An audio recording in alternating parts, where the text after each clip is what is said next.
Welcome to our channel. Today we how to authenticate with South Carolina DOR for withholding and sales tax, full guide step by step clearly.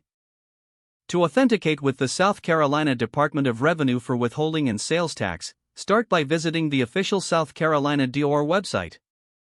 Navigate to the section dedicated to businesses and tax information. Locate the link for electronic services or online services. Click on the option for tax account access. You will see a prompt to log in or create a new account. If you already have an account, enter your credentials and click Login. If you need to create an account, find the Create New Account option. Fill in your business details as requested, including your federal employer identification number.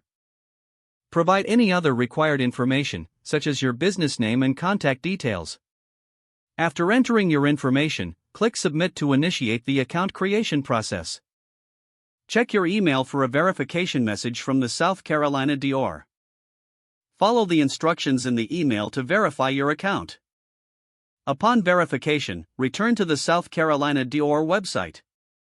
Log in using your newly created account credentials. Once logged in, navigate to the section for withholding tax or sales tax services. Select the option to manage or view your tax accounts. Here you can access your withholding and sales tax information.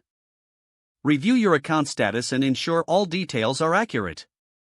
If necessary, update any information as required. Make payments or file returns as indicated in your account dashboard. For further assistance, utilize the contact options available on the website. This completes the authentication process with the South Carolina DOR for withholding and sales tax. If the page does not load, refresh the browser or try again in a private or incognito window.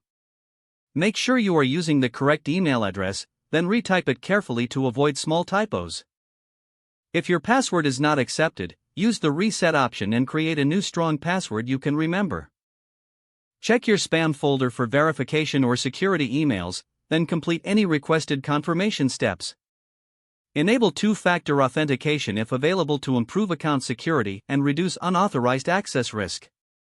After signing in, review your profile details so your contact information and settings are accurate and current. If you see an error message, note it down and try again after restarting your device and internet connection.